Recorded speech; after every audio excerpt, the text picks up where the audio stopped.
कहानी लस्सी का कुल्हड़। एक छोटी सी कहानी जिसे आपको जरूर पढ़ना चाहिए। एक दुकान पर लस्सी का ऑर्डर देकर हम सब दोस्त आराम से बैठकर एक दूसरे की खिंचाई और हंसी मजाक में लगे ही थे कि लगभग 70-75 साल की बुजुर्ग स्त्री पैसे मांगते हुए हमारे सामने हाथ फैलाकर खड़ी हो गई।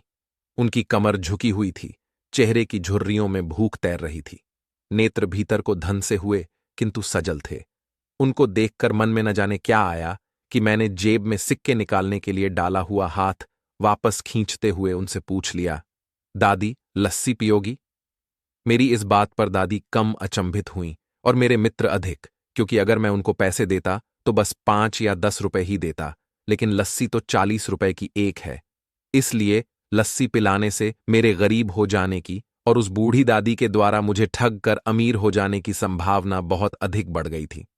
दादी ने सकुचाते हुए हामी भरी और अपने पास जो मांगकर जमा किए हुए 6-7 रुपए थे वो अपने कांपते हाथों से मेरी ओर बढ़ाए। मुझे कुछ समझ नहीं आया तो मैंने उनसे पूछा, ये किस लिए? इनको मिलाकर मेरी लस्सी के पैसे चुका देना बाबूजी। भावुक तो मैं उनको देखकर ही हो गया था।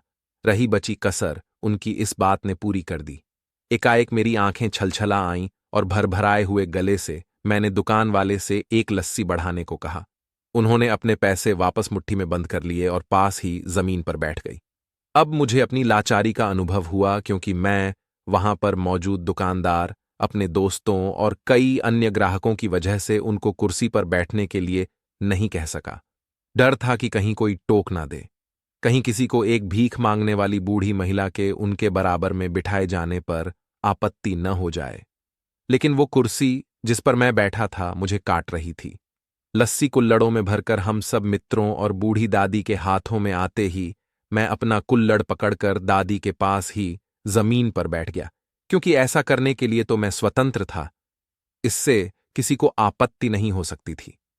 हां, मेरे दोस्तों ने मुझे एक पल को घूरा, लेकिन वो कुछ कहते उससे पहले ही दुकान के मालिक ने आगे बढ़कर दादी को उठाकर कुर्सी पर बैठा दिया और मेरी ओर मुस्कुराते हुए हाथ जोड़कर कहा, ऊपर बैठ जाइए साहब, मेरे यहां ग्राहक तो बहुत आते हैं, किंतु इंसान तो कभी कभार ही आता है। दुकानदार के आग्रह करने पर मैं और बूढ़ी दादी दोनों कुर्सी पर बैठ गए। हालांकि दादी थोड़ी घबराई हुई थी, मगर मेरे मन में एक असीम संतोष था। तुलसी इस संसार में सबसे मिलिए धाय, ना जाने किस वेश में नारायण मिल जाए। कहानी अच्छी लगी हो तो लाइक, शेयर और सब्सक्राइब जरूर करें। धन्यवाद।